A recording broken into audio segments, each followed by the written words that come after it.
I get the impression that there's this attempt to make everybody robots, to just silo them in, to just say, we're not interested in your creativity, we're not interested in your individuality. That's the way that corporate Britain seems to be for me. Yes, I mean, I would say I've proven it time and time again that I fix businesses by taking a human-centric approach.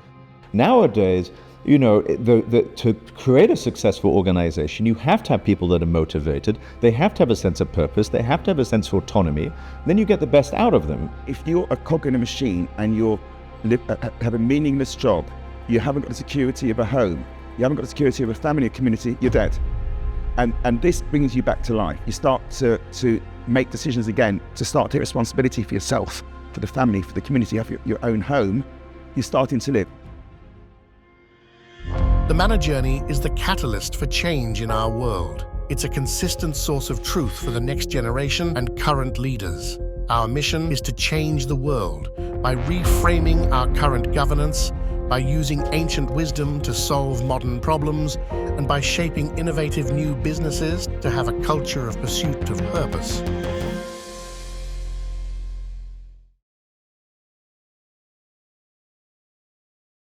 I just want to ask, because very few people watching this show will have met CEOs of your caliber with the background and experience that you've got. Very few people will have had an opportunity to discuss with them. I just want to understand, Philip, in a new system, in a Manna system where people are put first and where we're not obsessed with profit and banking, what will it be like to be a CEO in that environment? Completely different. I think this command and control versus this arbitration, judgment versus mediation versus building relations is the key. So a good CEO is not a decision maker. In the current world, Andrew's in that world, I'm in that world, many decisions would go to the top, and you've got a CEO sitting around a board table with papers being presented to him by various people around the organization, and decision making is centralized. Many, if not all, the large organizations operate on that basis. They make decisions. The CEO is a decision maker for millions of people, is an enforcer, and many of these people use divide and conquer to actually achieve their ends. We're not mentioning names. That's the way they operate. People against each other. In this role, the role changes. So a CEO is not an enforcer. He is fundamentally two purposes. One is to hold the space for a relationship building environment where we start to rebuild individuals, families, communities, and therefore you hold the space. You're not enforcing anything. You're helping to mediate, and it's a different way of, it's not what we used to. I mean, it's much harder to operate in that environment because you can't force people to behave in a certain way. So do we have the people who could do that? Well, what's fascinating is actually that's sort of always been my philosophy of how to run a business, which is unusual. And I said, you know, because I've turned around a lot of businesses all over the world, people meet me and they think I must be this really hard-headed, aggressive person. And they're like, oh, you're quite friendly. and actually, like, my role is not a command and conquer, because there should be people who are better at everything than I am in that organization. My role is a conductor of an orchestra. And so you've got this incredible orchestra with all these talented people. I can't play all those instruments. My role is to work out who's the best at playing that instrument, and get them to flourish by, you know, doing what you do as a conductor at the front. And so people often ask me, what is the single most important thing around turning around a business? And they always think it's going to be around, you know, capital structure, debt or equity, or it's going to be about profits or margins or cutting jobs and all this sort of stuff. And interestingly, and this is true, my answer to it is corporate structure. It is the way the organization flows, and it's finding the right seat for the right person. And so you will have someone will say, you know, this guy's very negative. You know, he's always negative. He always finds problems in this business. And I say, wow, what a gifted auditor. Put this guy to find every problem in our business, and he'll find them better than everyone else, you know? And so everyone has a gift to offer into that business. Once again, and I apologize if I'm sounding repetitive, but I get the impression that there's this attempt to make everybody robots, to just silo them in, to just say, we're not interested in your creativity, we're not interested in your individuality. That's the way that corporate Britain seems to be for me. And yet you say that is the thing that's not only wrecking businesses, but wrecking our society as well. Yes, I mean, I would say I've proven it time and time again that I fix businesses by taking a human-centric approach. And it maybe is unusual because, I mean, the way of management was maybe based on the, Industrial Revolution when, we're sitting doing a repetitive task over and over. And so that approach says just keep doing that and don't ask any questions. Nowadays, to create a successful organization, you have to have people that are motivated. They have to have a sense of purpose. They have to have a sense of autonomy. Then you get the best out of them. And so that might not be in their current seat. You might have to move them around a bit and find the right place for them. But if you do that, the plumbing of this organization works. People are happier. People naturally give more into it because they're motivated naturally. And that will create a better organization. And it will create a sustainable business model. And you do that, and that's how I've sort of turned around many organizations. I'll build on what you're saying, that this division of labor, Adam Smith, big problem, because that dehumanizes you. You treat people like machines, and you say, therefore, you want to divide a task which is meaningful and caring for people and planet, and split it up into lots of separate tasks because you're more productive, but you're killing people.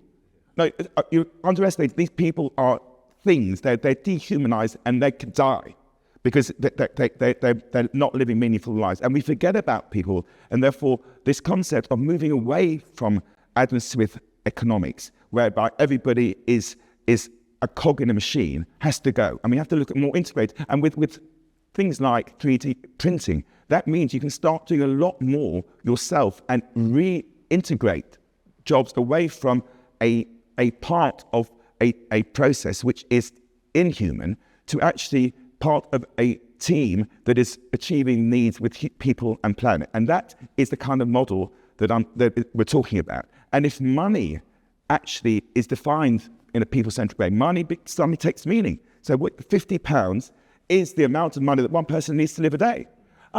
So if I've got £1,000 in my bank account, I've got to find 20 people that need the money and help to find work. But it's got to be local. This concept, this AI business, I don't buy any of it because it's looking for technology to change the world. And it's driven by money because the AI companies want us to think that, but we're human beings. We're not machines. And therefore, we have to start to think about money as meeting the purposes, the needs of people and the needs of nature. And that net zero is garbage. It's all nonsense. We can start to re-engineer, redesign businesses to look after people, to look after communities and families, and we'll start to have a world that thrives. I mean, I look at it, I think it's fascinating because I've sort of almost been on the other side of being tasked by shareholders and by owners of business to say, make my business work, which typically means create more value out of it. I'm not going to say profit because they often say, I want more value out of this. And to create value has to be a human-centric approach. And it's worked. And I think, I hope that the culture can shift, that you can get organizations that are human-centric, because if you do that, you'll create a better environment for the individuals. And if they go home happy, they come back to work happy, they're empowered to do more. This notion of, as we were saying, just hammering someone sort of to death is not efficient. It's deemed efficient because they're doing that task faster. It's not efficient because they're not happy. If they're not happy, they're not motivated. If they're not motivated, they're not going to give their best. Agreed. And therefore, thinking about money as a means of meeting people's needs, £50 for a person for a day to enable him to look after his family and his community, ensuring we have the right amount of money flowing around the system. I think the concept of profit motive is confused with flow. What you're saying is to be sustainable. If you're a good entrepreneur, clearly you are, you will create flow. So the business will work because the money will flow in and it will meet the needs of the people and nature and will flow around the system. That is what I think you're talking about with profit. If you change the word profit to flow and to meet the needs, then we're aligned. But it's got to be meaningful money, which is constrained, and therefore we don't need any more money. If money is about meeting the needs of individuals, why do we, unless of course the population grows, of course, but fundamentally we're starting to inject meaning into the system. Philip, just a really simple question. Are we just too short term? We see the bottom line at the end of a week or a month or a year and don't think about the opportunities that are unlocked. Fair enough. I say we're not short term enough. No, because I want decision making every single day by every individual. So the problem is dealt with. The moment Starmer is saying, we'll sort it out in the second term. That's crazy because we've got problems today in lots of areas in the country where there's no employment, no jobs. We're not manufacturing any goods anymore. The NHS is falling apart. Business is falling apart, and they're pushing all that into long run. So it's got to be short term, but not me. The individuals making decisions every single day and going out into the streets, saying, what problems can I resolve today? Which is much more short term, but it's not short term profit. It's short term solutions of problems by decision making. Yeah, I think it's a cultural thing. You know, what is normal. Thankfully, I've never really been motivated by money. I mean, one of the first family offices I ran was a multi-billion office in Singapore, and I heard that this guy who's obviously very wealthy needed help. And that was actually my motivation. It was a strange thing. I was like, I want to help this guy because he had some difficulties with one of his businesses. So I went to him and I said, look, I think I can help you. And he said, oh, here's another guy. And I said, no, I'll do it for free, but I'll just help you. And I think I can fix this business. And he said, you're either very good at what you do or very bad. And I said, well, you know what? I don't know. If I can help you, then probably you'll help me. And then, and it turned into a long-term relationship, which was very successful for both of us.